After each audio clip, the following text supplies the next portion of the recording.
bathande amanzi futhi abantu bajwayele ukuthi bazihlanzise. Thina siyazenza izinto zasemhlabeni, ezinye zazo izinto esizenzayo zimbi, okunye siyenza singazi nokuthi sesonile.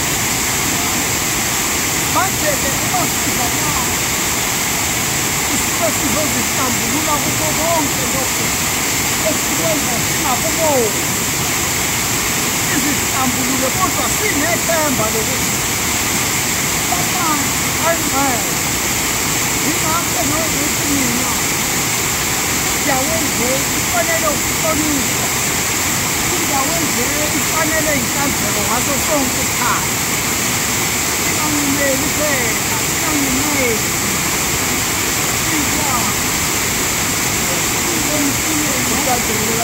ngoba lana siyayazi imfihlo yalapha. Bese ngigqugquzela wemvelo, emthethweni womndeni abantu bayafunda. Abantu kufanele bafunde ukuthi uma kuwukuthi banamandla okusiza abanye abantu, uma unesiphiwo, ukusoswa ngolwazi, isiphiwo yebo nabo, kodwa ulwazi lufushane. Xhumana nabanolwazi olujulile, bezokukhulisa uzefile. Lokho kuyokusizaphi njalo?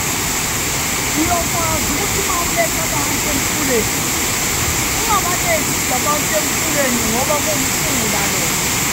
Qala ufike wena wedwa ngelakhi langa, uzongidiswa kulo mfula, uzongidiswa inkosi yalo mfula, uzongidiswa abaphathi balo mfula, uzongidiswa langa.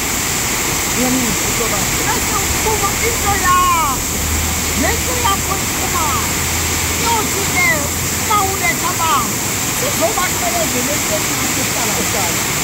Nengilozi yakho-ke la iyona ekwenza ukuthi uma uletha abantu empopomeni noma emfuleni, uletha abantu wenzela imali.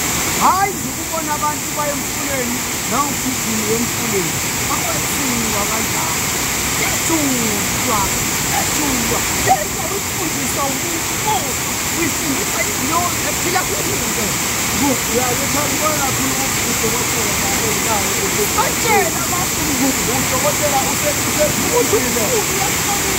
Lo mfula uhlonipha, lo mfula kona umfula uzofaka igazi lomfula, lo mfula uyagezeka, umfula omhlophe. emfuleni ungabona abantu ukuthi wena ngoba uyuwe begeza abantu emfuleni nawe bese uyobageza. Akube nento yakho noma ingilozi yakho ephilayo ukuze abantu uma baletha la bese babuye bafikele engilozini yakho bese bayaphila. Ungabona amanzi nje amanzi bese ufaka abantu la. Ayikho into ewumoya, yonke into inesimilo sayo, yonke into inengilozi yayo. Sibona abantu thina befaka abantu emfuleni befa abantu, sibona abantu befaka abantu olwandle abantu befa abantu. Yingoba uyakopela, uyakopisha. Kanti ithini ingilozi yakho? Sondela sikufundise ngoba silapha abantu basizanayo endlela. Abaphila abantu baphila kabantu.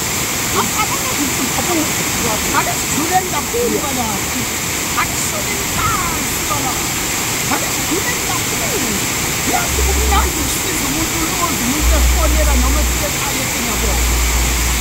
Anini bakithi esizofunda sithi wena Nkosi yami engithathe sifundiseni ukuthi umuntu uma umlethe emfuleni wena usukumlethe engilozini yakho. Yawa lo mqondo ukuthi uma uphuma la kuyokwenzeka noma kumele. Ngiyabonga lo manje, baningi abekhamela amazwi engaqondanga ukuthi into bezokwenzani. Bezofuna impopomo namhlanje abaningi beva ngokuthi bengahlala empopholweni. Le ndawo akuyona indawo yokuphila njendawo. Indawo yokugeza uhlanzeke dokotela le. Akulashele phumeni. Uhlanzeka la.